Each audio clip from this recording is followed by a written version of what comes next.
là, quand tu dis par exemple que Maurice Kamto mangeait avec Paul Biya, cher ami, Isidore Noël Thomas Sankara était ministre sous Jean-Baptiste Ouedraogo. Il faut donc dire que Thomas Sankara était un mauvais révolutionnaire parce qu'il était ministre sous Jean-Baptiste Ouedraogo. On peut faire partie d'un système sans adhérer aux idéaux du système. On régime sans adhérer aux idéaux du régime. C'est pour ça que Thomas Sankara finit par quitter le gouvernement en disant « Malheur à ceux qui bâillonnent le peuple » et il met sur pied un projet pour le renverser. La seule différence, c'est que lui, c'est un militaire. Il a étudié à Kadiogo, il a étudié à Madagascar, en Tierabé, il est les miens au Cameroun, il a fait des écoles militaires, donc c'est clair que sa révolution sera militaire. Mais un homme politique aura en tête une révolution politique. Kwame Nkrumah, c'était une révolution politique, c'était pas une révolution militaire. Bon, il y a eu beaucoup comme ça, les révolutions n'ont pas été militaires. Comme on dit, Assimi Goïta était colonel sous le régime précédent. Ibrahim Traoré, pareil, on n'a pas créé de nouveaux Maliens, de nouveaux Burkinabés, c'est des Burkinabés qui étaient à l'intérieur du Sérail dans les gouvernements précédents. Idem pour Abdourahmane Tiani. Mais ce qui compte, c'est la sincérité du projet qu'on prépare. On ne fait pas une révolution militaire et c'est bon. C'est très réducteur de penser comme ça. Parce que tu ne crois pas aux politiciens en cravate, tu te dis que parce qu'on a un uniforme, on devient bon révolutionnaire. C'est faux. Les manipulations que tu constates dans les transitions pacifiques, où tu dis... Dans le paysage politique camerounais, rares sont les personnalités qui suscitent autant de passion, de loyauté et de controverses que Maurice Kamto. Leader charismatique, juriste de renom, ancien ministre de Paul Biya devenu opposant farouche à ce dernier, Kamto incarne pour certains une figure d'espoir, et pour d'autres, une énigme politique. Il est donc peu surprenant que ses partisans les plus fervents cherchent à le hisser au rang des grandes icônes révolutionnaires du continent africain. Dans un live TikTok, Wilfried Ekanga, intellectuel engagé et ardent défenseur de Maurice Kamto, a comparé ce dernier à Thomas Sankara, figure mythique de la révolution burkinabé. Une analogie forte, audacieuse, mais surtout discutable, qui mérite d'être examinée avec rigueur et lucidité. Tout d'abord, les propos d'Ekanga s'inscrivent dans une volonté assumée de défendre Maurice Kamto contre des accusations ou insinuations relatives à sa collaboration passée avec le régime de Paul Biya. L'argument central consiste à dire qu'on peut faire partie d'un système sans en adopter les idéaux. Pour illustrer cette idée, Ekanga évoque le fait que Thomas Sankara fut ministre sous Jean-Baptiste Ouedraogo avant de devenir le chantre de la Révolution. Il insinue donc que Kamto, en ayant été ministre délégué à la justice, n'a pas pour autant trahi les idéaux révolutionnaires ou démocratiques qu'il prône aujourd'hui. En d'autres termes, il distingue la fonction occupée de la conviction personnelle. Cet argument, en apparence cohérent, appelle néanmoins une série de précisions historiques et philosophiques. Thomas Sankara, en intégrant le gouvernement d'Ouedraogo, appartenait déjà à une mouvance idéologique clairement anticolonialiste, marxiste, panafricaniste. Sa présence au sein du pouvoir ne visait pas à cautionner un système qu'il jugeait illégitime, mais à y insuffler progressivement une dynamique de transformation radicale. D'ailleurs, son retrait du gouvernement et son action subséquente n'ont laissé aucun doute sur sa volonté de rupture. En revanche, Maurice Kamto, lorsqu'il était au sein du gouvernement Biya, n'a jamais publiquement exprimé une critique du régime ou un désaccord fondamental avec ses fondements idéologiques. Son départ en 2011 s'est opéré sans fracas, et ce n'est que par la suite qu'il s'est mué en opposant. Il faut donc se garder de faire un parallèle hâtif entre deux trajectoires politiques fondamentalement différentes dans leur temporalité, leurs intentions et leurs manifestations. Wilfried Ekanga avance ensuite que Thomas Sankara a quitté le gouvernement en disant « Malheur à ceux qui bâillonnent le peuple », ce qui serait un acte d'authenticité révolutionnaire. Il sous-entend donc que Kamto, en quittant le régime Biya, aurait agi de manière similaire, mu par une conviction démocratique. Là encore, l'analogie mérite d'être questionnée. Sankara a quitté le gouvernement en dénonçant explicitement les dérives autoritaires et l'assujettissement du peuple burkinabé. Maurice Kamto, pour sa part, a expliqué son départ par la nécessité de promouvoir des réformes profondes de l'État, notamment à travers la réforme du système électoral. Or, ces critiques, bien que pertinentes, n'ont jamais atteint le niveau de radicalité ou d'insubordination qu'incarnait Sankara. Il s'agit donc plus d'un repositionnement stratégique que d'un acte révolutionnaire. La défense de Kamto par Ekanga s'appuie également sur la notion de « sincérité du projet », qu'il oppose aux apparences. Il critique ceux qui réduisent la légitimité d'une révolution à l'uniforme militaire ou à une transition brutale. Cette position semble pertinente, surtout lorsqu'on considère l'histoire des transitions en Afrique où de nombreux militaires ont accédé au pouvoir sous couvert de révolution pour ensuite instituer des régimes tout aussi oppressifs que ceux qu'ils ont renversés. Ainsi, l'uniforme ne garantit ni l'intégrité morale ni la vertu politique.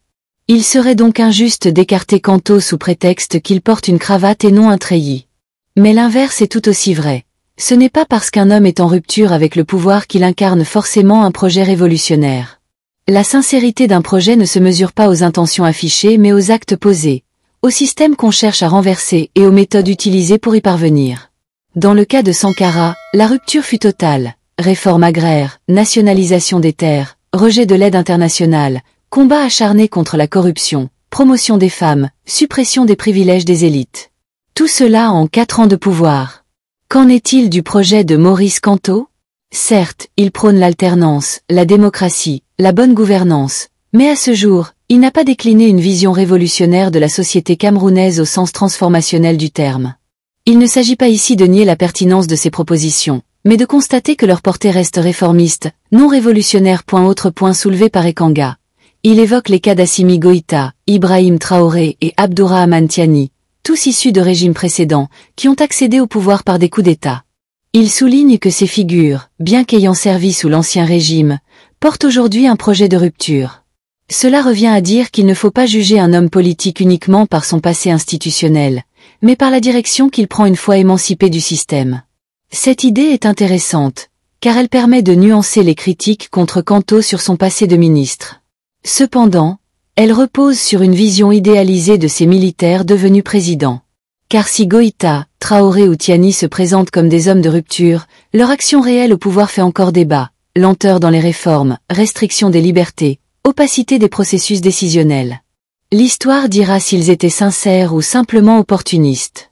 Ce parallèle illustre une difficulté récurrente en politique africaine, celle de juger des intentions sans avoir de preuves tangibles des capacités de mise en œuvre. Maurice Kanto, pour l'instant, n'a jamais exercé le pouvoir exécutif de manière autonome. Il est donc difficile de présumer de sa capacité à transformer radicalement la société camerounaise. En le comparant à Sankara, Ekanga opère une projection idéalisée qui, si elle flatte l'imaginaire de ses partisans, repose plus sur l'émotion que sur l'analyse factuelle. Plus globalement, cette tentative de faire de Kanto un Sankara moderne révèle une tendance à la sacralisation des leaders d'opposition en Afrique francophone. À chaque figure contestataire, on cherche un modèle historique auquel se raccrocher. Sankara, Lumumba, Mandela. Or, ces comparaisons, souvent fondées sur des éléments anecdotiques ou symboliques, occultent les contextes sociopolitiques spécifiques, les structures de pouvoir en place, les moyens d'action disponibles. Sankara opérait dans un Burkina Faso post-colonial, appauvri mais relativement ouvert à l'expérimentation politique. Kanto évolue dans un Cameroun verrouillé, hyper-centralisé, avec une armée loyale au régime, une élite politico-administrative corrompue et une société civile atomisée. Les méthodes d'action ne peuvent donc être les mêmes, et la posture révolutionnaire, si elle veut être crédible, doit tenir compte de ces réalités. Il convient également de souligner une divergence de style et de discours. Sankara parlait un langage populaire, direct, souvent radical. Il ne craignait pas de dénoncer l'impérialisme français, la dette, les multinationales. Kanto, quant à lui, reste dans un registre plus académique, plus diplomatique. Il incarne une opposition institutionnelle, pas une insurrection populaire. Sa stratégie repose sur les urnes, le droit, le dialogue, même s'il a connu la prison pour avoir contesté les résultats électoraux. Cela en fait-il un révolutionnaire? Peut-être. Mais pas au sens sankarien du terme. Enfin, il ne faut pas négliger la fonction rhétorique de cette comparaison. Wilfried Ekanga, en assimilant Kanto à Sankara, cherche avant tout à redonner de l'élan à un leadership qui, ces dernières années, semble en perte de vitesse. Entre les divisions internes au sein de l'opposition, l'essoufflement de la mobilisation populaire et l'habileté du régime Biya à contenir la contestation, le MRC a besoin d'un second souffle. Faire appel à l'image de Sankara, c'est convoquer un mythe fédérateur, mobilisateur, porteur d'un idéal de sacrifice, de justice et de probité. Mais comme tout mythe, il risque de décevoir s'il est invoqué sans fondement solide. En somme, les propos de Wilfried Ekanga sont révélateurs d'un double mouvement. D'un côté, une volonté sincère de défendre un leader politique dans un environnement hostile. De l'autre, une tendance à projeter sur ce leader des qualités révolutionnaires qu'il n'a pas encore démontrées.